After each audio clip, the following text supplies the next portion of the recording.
Bonjour à tous. J'ai le plaisir de vous présenter nos camps pour 2018. Alors, on va avoir un camp à Père-Guillaume, c'est à près d'Agen. Et vous pouvez regarder tout ça sur nos sites, mais on vous donne déjà les informations. Alors, on aura un camp du 8 au 14 juillet à Père-Guillaume, près d'Agen, c'est à 1 heure de Bordeaux. Et notre orateur cette année sera le père à Stéphane Driss et Elia Giancarlo. Cette semaine, j'étais dans le réseau dans lequel il fait partie. Et les gens m'ont dit c'est vraiment un ministère de puissance, il y a beaucoup de miracles, beaucoup de guérisons, il y a une onction prophétique très forte. Et la paternité aussi, l'amour du Père très très fort sur sa vie, comme Stéphane. Hein. Mais peut-être, même les gens ils m'ont dit c'est très fort, certainement encore plus que Stéphane.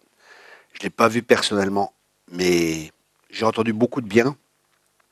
Je me suis renseigné avant d'inviter un orateur. Bien sûr, Stéphane me l'a recommandé, c'est son père, donc déjà, Stéphane c'est mon ami, je pense qu'il sait aussi ce qu'il fait. Hein. Ensuite, il est dans le même réseau avec lequel je travaille aussi. Et j'ai demandé en Allemagne où il était, tout ça. C'est vraiment très très bien. Donc je vous encourage à venir, à vivre des temps forts, vraiment à rencontrer le Père. Ça sera le thème du camp à Père Guillaume, c'est rencontrer le Père. Ensuite, on a un autre camp. Ça sera à Vannes du 22 au 28 juillet. Là aussi, j'ai rencontré l'orateur cette semaine. Pareil, fait partie du même réseau. C'est un ministère apostolique, il a une forte onction prophétique. Et avant de l'inviter, je voulais quand même le voir aussi. Hein, donc je l'ai vu cette semaine. Et le matin, waouh, il a prêché sur la présence de Dieu. Comment David a amené la présence de Dieu et comment garder cette présence de Dieu, comment vivre dans la présence de Dieu. Et c'était vraiment très fort. Pendant qu'il prêchait, il pleurait. Il y avait une présence de Dieu dans la salle. C'était vraiment très fort. Donc, le thème de ce camp sera vivre dans sa présence. C'est sur la présence de Dieu. Là aussi, si vous pouvez venir, venez. Hein. Le camp sera du 22 au 28 juillet et ça sera à Vannes, bord de mer. Enfin, on est près du port. C'est vraiment un très bel endroit. Pour ceux qui connaissent cette année, on a décidé de faire de nouveau le self-service, enfin le buffet. Donc les gens y passent hein, et ils servent eux-mêmes. Parce que là, on avait fait aux tables, c'était moins bien. Et on a décidé de revenir au vieux concept de l'année d'avant. Et le troisième camp aura lieu à Lucelle. Et là, comme orateur, notre orateur sera Paul Hopkins. Et il a travaillé comme... Il était responsable de Jeunesse en Mission pour le Royaume-Uni. C'est-à-dire pour tout le Royaume-Uni. Hein. Et je l'ai rencontré surnaturellement dans un avion. C'était vraiment surnaturel. Je ne vais pas vous raconter toute l'histoire, ça va être trop long. Mais j'ai rencontré cet homme dans l'avion, on était assis un à côté de l'autre et on commençait à discuter. Je ne le connaissais pas. Hein. Il me dit, ah, je suis pasteur. Je dis, ah, c'est bien. Et vous prêchez sur quoi? Il me dit, sur le surnaturel. Je dis, waouh, là, mon gars, tu m'intéresses. J'étais très fatigué, je voulais avoir ma paix, mais quand il a commencé à parler de ça, c'est comme si la batterie s'est allumée. Je dis, ok, il a commencé à me raconter, il a dit, oui, il était sec pendant 6 mois, il priait, il cherchait Dieu, il était sec. Il me disait, et il avait vraiment besoin d'une rencontre avec Dieu. Et Dieu l'a emmené au ciel, et là, il m'a dit, toute ma théologie est tombée par terre, j'ai rencontré Jésus, et là, fréquemment, il va au ciel, il a des rencontres avec le Seigneur, et ainsi de suite. Donc là aussi, le thème sera une atmosphère céleste, vivre dans une atmosphère céleste, et c'est vraiment quelqu'un qui ne va pas juste en parler, c'est quelqu'un qui va le vivre, comme tous nos orateurs, hein. Pas des orateurs qui parlent de choses qu'ils ne vivent pas, mais vraiment des orateurs qui vivent des choses, et je pense qu'il y aura une forte atmosphère céleste pendant ce camp à Lucelle. Je vous encourage vraiment tous à venir. Moi, je viendrai aux 3 camps. Je vous encourage aussi à venir aux 3 camps, si vous pouvez. Ou là où vous pouvez venir, venez. Mais dans l'un ou dans l'autre des camps, c'est sûr, vous allez vivre des choses très très fortes. C'est intéressant parce que cette année, ma femme me disait encore, tous les 3 orateurs, ils viennent d'Angleterre. C'est l'année de l'Angleterre. Voilà. Donc, c'était pas voulu, hein. Mais c'est comme ça. À Lucelle, on mange très bien. À Père-Guillaume, il y a la mer. Enfin, il y a le port pas loin, c'est magnifique. Pas à Père-Guillaume, pardon. À Vannes, il y a le port pas loin. À Père-Guillaume, il y aura une piscine sur place. Il y a possibilité dans le château, il y a possibilité dans des mobil-homes, il y a possibilité de faire du camping. Il y a différentes possibilités. Mais pour plus d'informations, allez sur notre site www.signe au pluriel, tiré, c'est le petit 6, miracle au pluriel.com ou tapez Thierry Copp sur Google et automatiquement mon site viendra. Il y aura des critiques aussi qui viennent, n'allez pas là-dessus, allez sur mon site. Ok, je bénis tous ceux qui me critiquent. Soyez bénis. Merci, grâce à vous, j'ai pu avancer dans le Seigneur.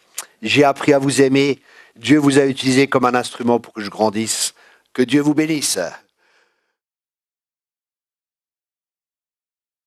On a vu que notre système de croyance, que notre ou nos systèmes de croyance peuvent affecter la façon dont nous voyons les choses.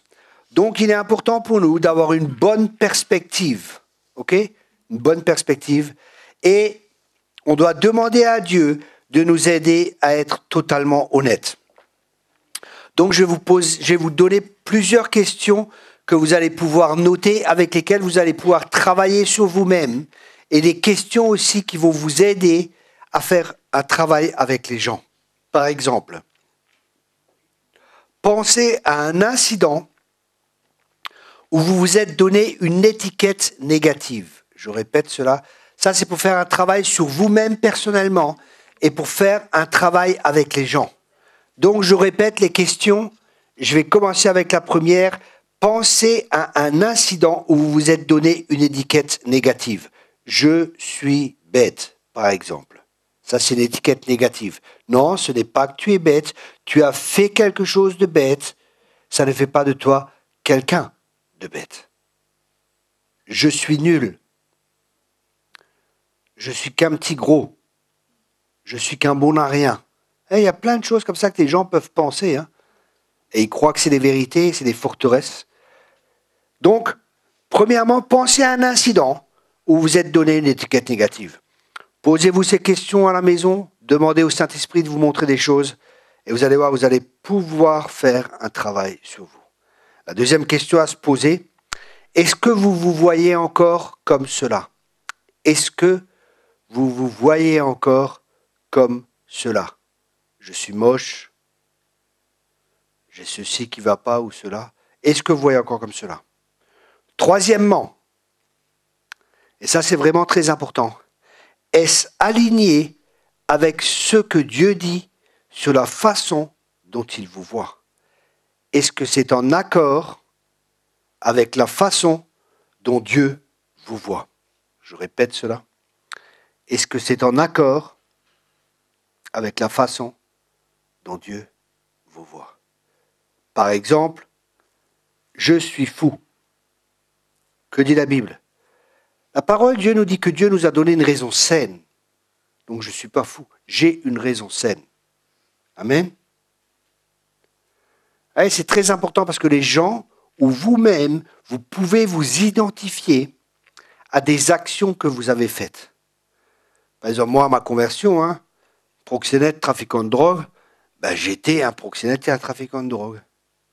Et Dieu a dû me parler, il a dû changer pour que j'accepte que si quelqu'un est en Christ, 2 Corinthiens 5, verset 17, il est une nouvelle créature, les choses anciennes sont passées. Donc, le vieux Thierry Copp, qui était proxénète, qui était macro, qui était trafiquant de drogue, qui était un truand, il n'existe plus. Il y a une nouvelle créature maintenant devant vous. Je suis une nouvelle créature. Les choses anciennes sont passées. Je vais vous donner un exemple concret dans la parole de Dieu de cela. Dieu vient. Gédéon, tu vas faire ça et ça. Et que fait Gédéon? C'est important pour ça. Écoutez bien. C'est important que vous ayez une bonne image de vous-même. Rappelez-vous que le combat, c'est l'image qu'on a. Dieu vient, il dit, Gédéon, tu vas faire ça, c'est toi qui vas délivrer le peuple. Quelle est la réaction de Gédéon? Non, mais Dieu, je suis le plus petit de ma famille est la plus petite en Israël, et ceci, et cela, et cela. Gédéon dit ce qu'il est, ok? Ou comme il se voit, de la manière à laquelle il se voit. Et que fait Dieu? Qu'est-ce que Dieu dit? Gédéon, vaillant héros. Waouh! Et là, il est placé devant un choix. Est-ce que je suis ce qu'on a toujours dit de moi? Ce que mes parents ont dit de moi? Ce que les personnes d'autorité ont dit sur moi? Ce que moi-même je crois que je suis? Ou est-ce que je suis ce que Dieu dit que je suis? Et là, nous sommes tous placés devant un choix. Où est-ce que nous mettons notre foi? Est-ce que nous mettons notre foi ici?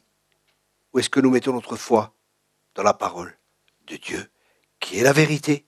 Et vous connaîtrez la vérité, et la vérité vous rendra libre. Gédéon a choisi de croire ce que Dieu disait qu'il était, un vaillant héros, et il est parti, et il a commencé à agir comme un vaillant héros, et il a eu les résultats de vaillant héros, il a commencé à détruire les idoles, et ainsi de suite.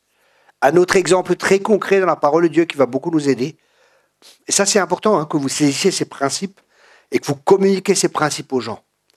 Parce que ce que Jésus fait, c'est de nous rendre capables.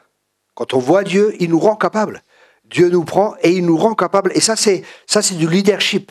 Un leadership, il dit aux gens ce qu'ils sont capables. Un leadership révèle le potentiel de Dieu dans la vie des gens. Okay? Pour ça, il doit voir les gens de la manière à laquelle Dieu les voit. Parce que s'il voit les gens négativement, c'est pas un bon leader. Il doit voir les gens par l'esprit.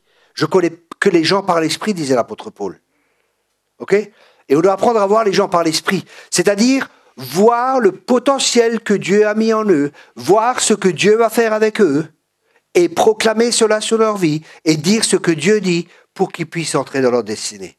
Je vais vous donner un exemple qui va beaucoup vous aider, et qui est très concret. Et c'est pour ça que des fois je pousse les gens, et ils n'aiment pas trop ça.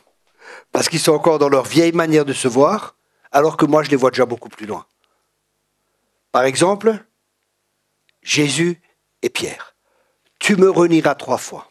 Moi, Seigneur, jamais, je ne vais jamais te renier, Seigneur. Impossible. Et qu'est-ce qu'il fait? 3 fois, il renie le Seigneur. Et que fait Jésus? Jésus vient, m'aimes-tu? Oui, je t'aime. Waouh. Paie mes brebis. Que fait Jésus à ce moment-là? Qu'est-ce qu'il fait? Il lui dit, j'ai toujours confiance en toi. Je sais que tu es capable. Même si tu as fait une erreur, ce n'est pas ça qui détermine qui tu es. Je vois qui tu es réellement et j'ai un avenir pour toi et un projet pour toi. Et les projets de paix et non de malheur et un avenir plein d'espérance. Et qu'est-ce qu'il fait? Il lui dit pas, tu es un nul. Tu as vu ce que tu as fait, tu as de nouveau... Je te l'avais dit. Je te l'avais dit que ça allait arriver, tu ne me croyais pas. Non, non. Il réagit complètement différemment. Il commence à prophétiser sur lui. Il commence à amener des paroles créatrices. Il commence à appeler les choses qui ne sont pas comme si elles étaient. Et Pierre croit cela. Et qu'est-ce qui se passe? Il prêche devant 3000 personnes, conversion sur conversion. Enfin, 3000 conversions, il y a eu, je ne sais pas combien il a prêché, mais il y a eu 3000 conversions, je vous la Pentecôte. Pierre n'était plus le même homme qu'il était avant. Pourquoi? Parce que la parole de Dieu, la perspective de Dieu a changé quelque chose en lui. Et quand on fait de la relation d'aide, on doit amener la pensée de Dieu. On doit amener la perspective de Dieu dans la vie des gens pour que les gens commencent à se voir comme Dieu les voit. Et comment Dieu te voit? Vaillant héros, Gédéon. Vous comprenez? Ça, c'est la relation d'aide. C'est changer les pensées. C'est changer la manière de voir, la perspective des gens sur eux-mêmes pour amener l'image que Dieu a sur eux, leur partager cela pour que les gens puissent entrer dans leur destinée. Amen. Est-ce que ça vous aide? Ok. Pour ça, dans cette école, c'est une école de champions. Parce que vous êtes des champions, c'est ce que vous êtes. Réellement. Peut-être vous ne le savez pas, peut-être vous ne le savez pas encore, mais jusqu'à la fin, vous allez le savoir à la fin de l'école. C'est léger. Je vais vous marteler. Ensuite, un bon exercice à faire, que je vous encourage à faire pour vous-même, et aussi avec les gens avec lesquels vous avez travaillé, demandez aux gens d'écrire au moins 2 choses que Dieu dit sur eux. Maintenant, pour vous concrètement, écrivez 2 choses que Dieu dit sur vous.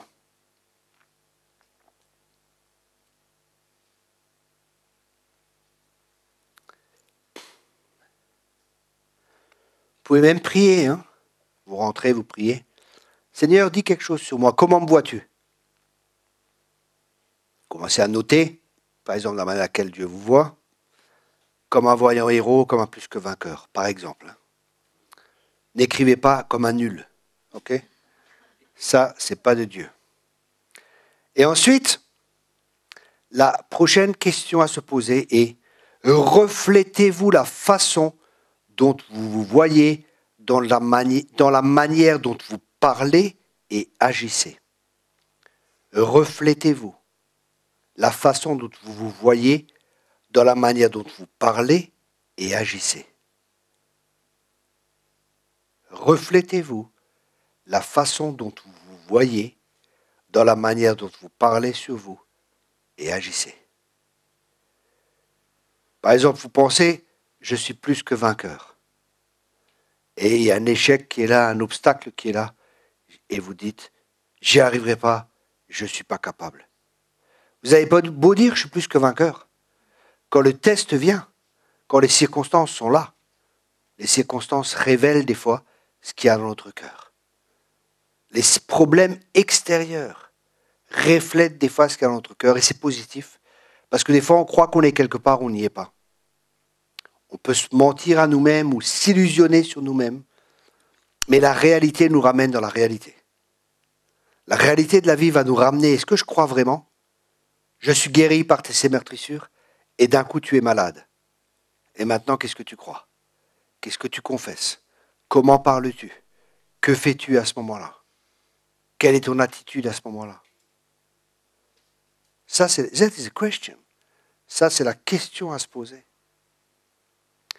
Et si vous reflétez, vous, dans la façon dont vous voyez, dans la manière dont vous parlez sur vous, et qu'on agisse, si oui, comment? Si oui, si c'est le cas, comment reflétez-vous cela? Comment reflétez-vous cela? Ensuite, une autre question très importante à se poser est comment pensez-vous que Dieu veut que vous coopériez avec lui dans le renouvellement de votre intelligence? Comment pensez-vous que Dieu veut que vous coopériez avec lui dans le renouvellement de l'intelligence? Comment pensez-vous que Dieu veut que vous coopériez avec lui dans le renouvellement de votre intelligence? Parce que ça ne se fera pas tout seul. Ce n'est pas une imposition des mains qui va faire le travail. Dieu veut que nous collaborions avec lui, parce que nous sommes collaborateurs avec Dieu. C'est pour ça que je vous demande d'écrire ces questions, afin que vous puissiez faire un travail, bien sûr, avec l'aide du Saint-Esprit. Pas du nombrilisme, mais avec le Saint-Esprit. Ensuite, concernant le rejet, par exemple, une personne qui souffre de rejet, elle va développer la peur de la douleur d'être encore plus rejetée. Une personne qui est rejetée, des fois, elle a une douleur qui est là, et elle a peur que cette douleur soit accentuée. Elle va se retirer, elle va bâtir des murs, elle va peut-être faire des vœux, dire des paroles, je ne laisse plus personne dans mon cœur, je ferme mon cœur. Tu sais quoi? Si tu as dit cela, tu as besoin de dire l'inverse et de demander pardon à Dieu. Demander pardon à Dieu et dire j'ouvre à nouveau mon cœur, ouvre mon cœur, Seigneur. Je demande pardon de m'être protégé moi-même. Je demande pardon de m'être fermé, de m'être retiré, de m'être mis à l'écart. Je te demande pardon pour cela. Je veux à nouveau être vulnérable. Personne qui se rejette elle-même, elle aura de la haine de soi, peut-être des sentiments et des sentiments négatifs. Elle ne s'aimera pas, et de la pitié de soi. Personne ne m'aime. Personne n'est là pour moi. Il n'y a que moi, 500 millions de Chinois. Et moi. Je suis différent. Je suis inacceptable. Je suis différent. Je suis inacceptable. Un processus de pensée peut être là. Je vais garder les gens à distance. Je vais garder les gens à distance. Personne ne s'approche de moi.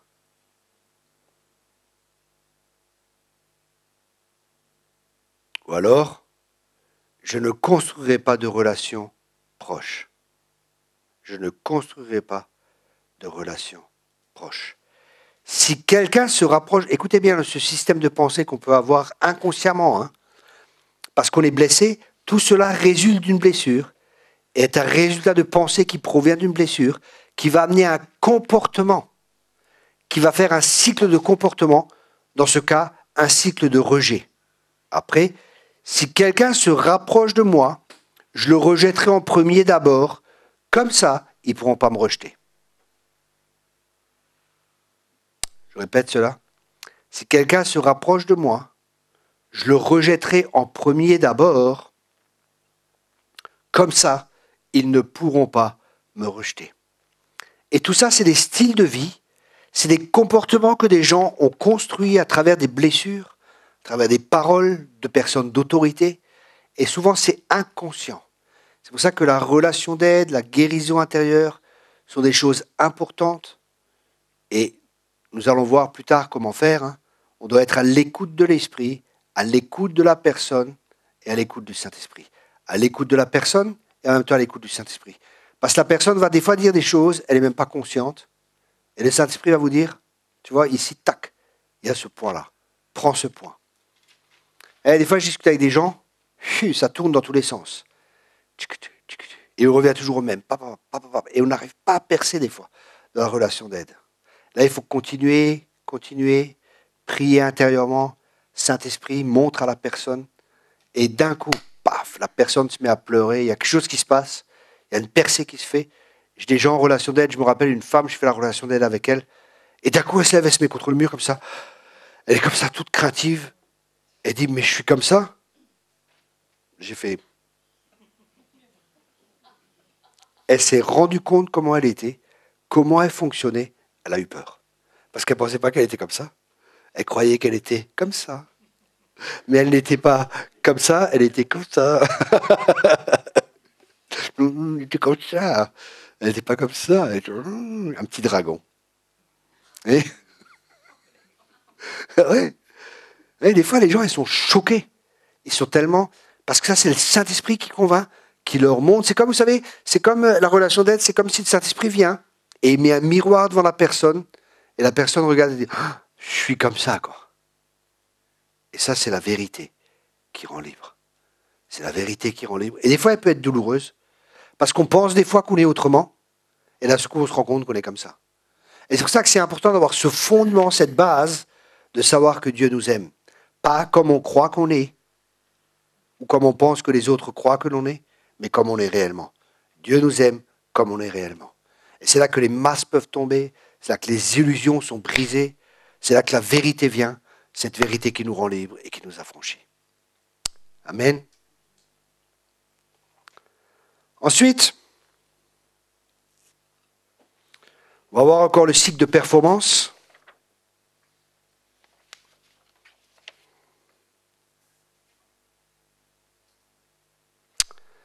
Et plus tard, on fera un peu un...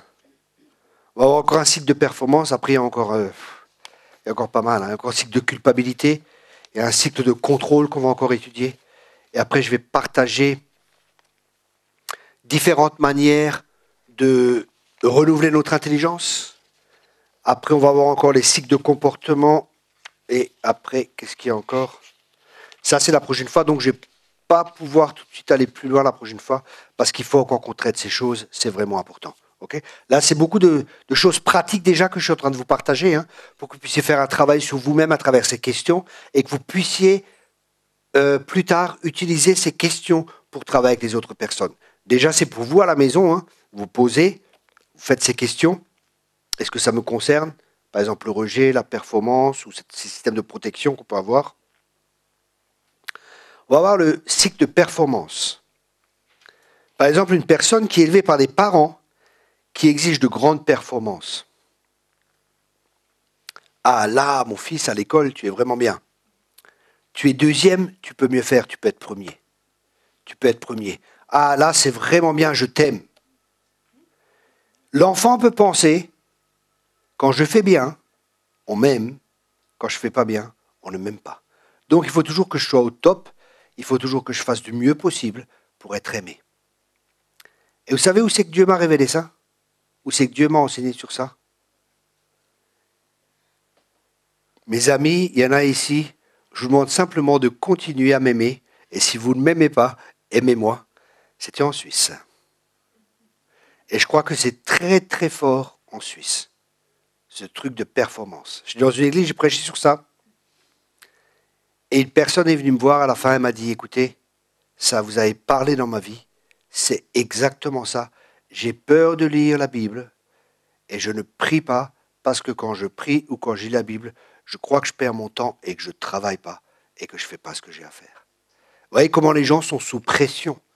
En Suisse, il y a vraiment quelque chose de très fort. Il faut vraiment performer. Il faut faire, faire, faire. Et il y a de la perfection qui est là. Et qu'est-ce que ça produit? Ça produit que quand ce n'est pas parfait, entre parenthèses, et là on cherche l'erreur quelque part. Et des fois c'est comme ça en Suisse. Je ne dis pas que tout le monde est comme ça, hein, c'est pas ce que je dis, mais je suis obligé de vous dire la vérité parce que c'est la vérité qui va vous libérer. Mais j'ai rencontré ça beaucoup en Suisse, hein. Il y en a partout de ça, hein. Mais en Suisse c'était très fort. Et ça je crois que c'est un des, entre parenthèses, princes ou rois en Suisse, il y en a d'autres, j'en parlerai courtement après, hein. Dieu m'a montré qu'il y avait de l'occultisme aussi qui était très fort en Suisse. L'occultisme très fort, surtout dans la région du Jura, tout ça, dans ces trucs-là, très très fort. Il y a beaucoup de sorcellerie, il y a beaucoup de choses comme ça. Mais vraiment, ça, c'était vraiment une forteresse, je pense, qui est sur la nation. Un jour, il y avait, j'étais invité quelque part et il y avait une femme qui était responsable dans une église, elle m'avait invité. Et vraiment une belle femme, le canon, une belle Suisse, cheveux blonds, yeux bleus, une très belle femme. Elle m'a invité, je dis, ouf, elle est mignonne, ça. J'étais célibataire, hein. Ouais, elle est mignonne et tout. Puis elle m'invite à manger chez elle. J'arrive, on mange et tout. Je me dis, cette femme, je veux rien savoir. Ça, c'est pas de Dieu. Purée, je me croyais dans un laboratoire. Tout était blanc, tout était parfait. Je dis, non, c'est trop parfait pour moi ici. Ça va être dur. En plus, elle était prof. Bon, j'espère qu'elle ne regarde pas la vidéo. En plus, elle était prof. Et vous savez comment c'est, les profs? Ils enseignent toujours. Donc, ils ne sont pas enseignables bien souvent. Je ne dis pas que c'est le cas, hein. Pour tous, hein, attention, je ne généralise pas. Mais c'était vraiment ça. Mais c'était une belle femme, quoi. Vraiment une belle femme. Mais quand j'ai vu ça, en plus, la cuisine était blanche. Tout était nickel. Tout était à sa place. Tout était... Je dis non. Là, je vais dans une prison. Elle est peut-être blanche, la prison. Il y a une belle femme dans cette prison. Mais non, merci. Salut tout le monde. Chut, je m'en vais. C'était une Suisse allemande, hein, c'est pas une Suisse française, rassurez-vous. Non mais vous voyez, et c'est vraiment, et j'ai prêché ça dans une église en Suisse, et plusieurs personnes sont venues m'ont dit c'est vrai, c'est vraiment un des problèmes qu'il y a dans cette nation. Est-ce que vous pensez que c'est juste?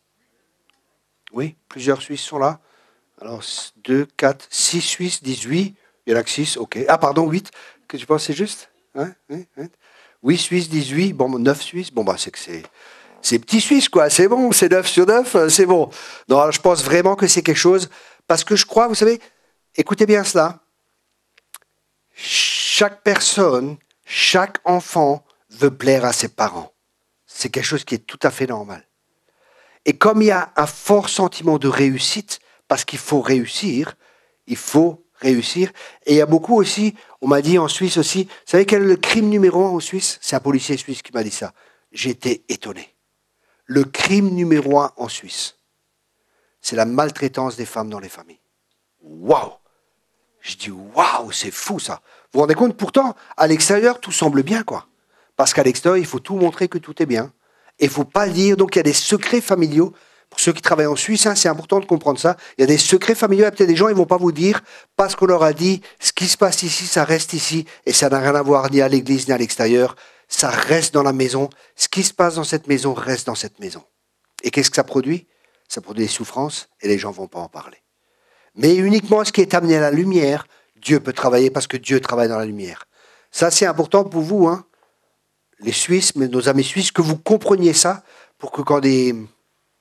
Comment qu'on dit? Pas des co-détenus, des co...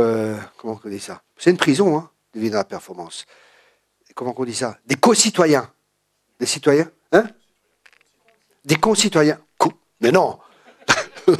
Quand des co-citoyens viennent, que vous puissiez faire un travail avec eux et que vous compreniez le cycle de performance dans lequel ils sont. Je fais la relation avec plusieurs Suisses comme ça, et c'était vraiment quelque chose de fort dans leur vie. Parce qu'il y a, écoutez bien, ça c'est très important pour vous, et à expliquer aussi aux gens, vous leur dites, il y a l'excellence et il y a la performance. Maintenant, quelle est la différence? Dieu est un Dieu d'excellence et Dieu veut que l'on tende vers l'excellence. Mais la différence entre l'excellence et la performance est la suivante. C'est que l'excellence, on fait tout ce qu'on peut et on est satisfait. La performance, tu peux faire tout ce que tu veux et tu ne seras jamais satisfait. On te poussera toujours à faire plus, plus, plus, plus. Et c'est jamais, jamais, jamais assez. Vous avez saisi cela?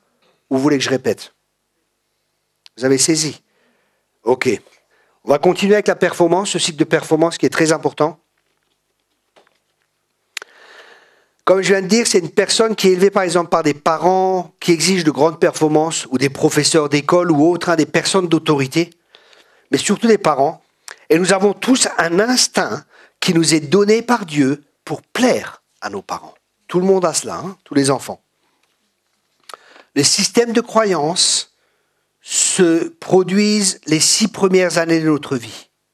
Les 6 premières années de notre vie, c'est important, les 6 premières années de notre vie vont créer en nous un système de croyance ou ce qu'on appelle un style de vie. Je pense que la prochaine fois, on va aborder ce sujet en profondeur et vous allez comprendre comment ça fonctionne. Et ça va vous aider comme fondement pour comprendre comment vous fonctionnez. Parce que vous allez découvrir votre style de vie, mais vous allez aussi découvrir, ça va vous aider à découvrir le style de vie des autres personnes. Et uniquement quand on laisse notre vie, on peut gagner sa vie. Et uniquement quand on sait ce que c'est sa vie, on peut la laisser. Mais quand on ne sait pas ce que c'est sa vie, on ne pourra pas la laisser. Et je vais enseigner là-dessus, et je vais vous dévoiler mon style de vie. Pour que vous compreniez comment je fonctionne, et après ça va vous aider à comprendre comment vous fonctionnez. Et je vais prendre une personne, ou 2, et je vais faire un travail avec elle. Tous ceux qui voudront, qui c'est qui serait éventuellement intéressé pour être devant la caméra, avec les yeux floutés? On floutera le visage, et je fais un travail avec vous de relation d'aide. Qui serait intéressé? Une personne? Les autres, même pas peur?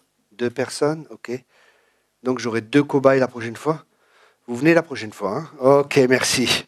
Les autres, courageux, On est tous courageux. C'est rien de terrible, vous savez, c'est rien de terrible. C'est juste quelques questions, ça dure un petit moment et vous allez voir, c'est vraiment très intéressant.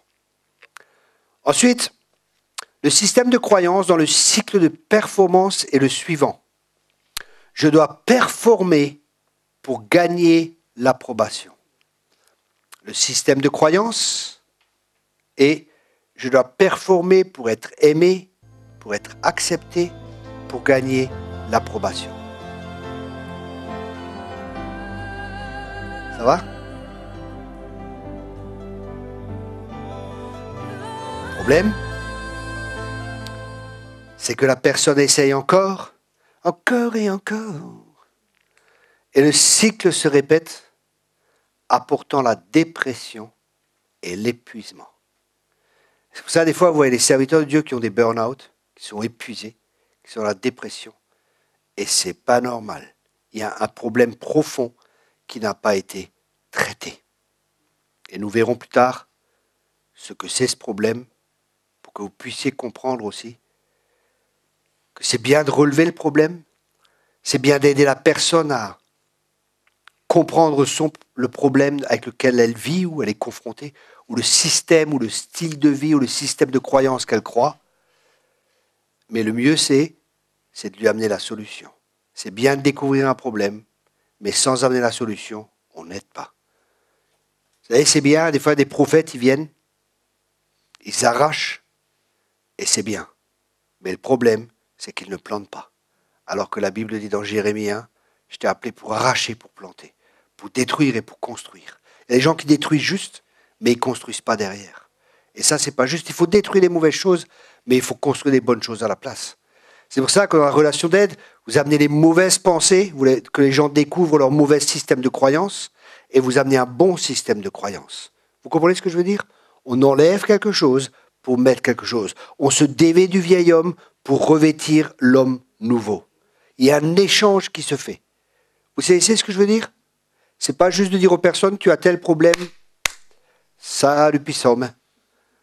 Ça, c'est de l'alsacien, pour ceux qui comprennent. Au ciel, on parlera alsacien, vous le savez.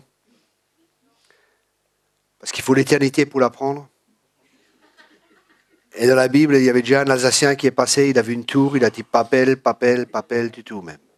Elle est papel. Ensuite, une personne qui vit de cette manière dans le cycle de performance va produire des efforts, du surmenage. Elle fera beaucoup d'efforts. La conséquence sera du surmenage. Elle sera orientée à la performance. Elle sera perfectionniste. Perfectionniste. Parce que c'est de la manière dans laquelle elle reçoit de l'amour, de l'acceptation.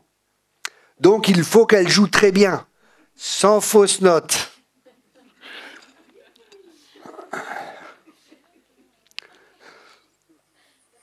Je t'en prie. Non, parce que c'est pour le cas où tu n'avais pas compris.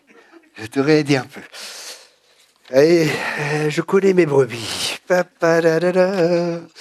Je connais mes petites brebis. Il n'y a jamais un but réaliste. Il n'y a aucune satisfaction. Il y a toujours un sentiment d'échec. Une personne qui vit ainsi n'a pas de but réaliste. Peu importe les succès qu'elle a, il n'y aura pas de satisfaction. Au contraire, il y a toujours un sentiment d'échec. Et le diable va te dire, c'est vrai, tu n'as pas assez bien joué. C'est vrai, il faut encore que tu améliores ça. C'est vrai, tu n'as pas assez bien prêché. C'est vrai, tu n'as pas assez prié pour les gens. Tu aurais pu faire ceci. Tu aurais pu faire cela. Et vous faites plus d'efforts. Et la prochaine fois, il te dira, c'était pas mal, mais il manque encore quelque chose. Et toi, tu es déjà là. Après 5 prédications le samedi, à l'école biblique. Il dit, maintenant, il faut encore que tu pries pour les gens. Non. Et encore, il va te pousser, et pousser, et pousser, et pousser, et pousser. Et là, qu'est-ce qui va se passer? Tu ne vas pas avoir un joug qui est doux et léger. Et c'est pour ça qu'il est important que nous observions. Est-ce que notre joug est doux? Est-ce que notre joug est léger? Si ce n'est pas le cas, ce n'est pas le joug de Jésus.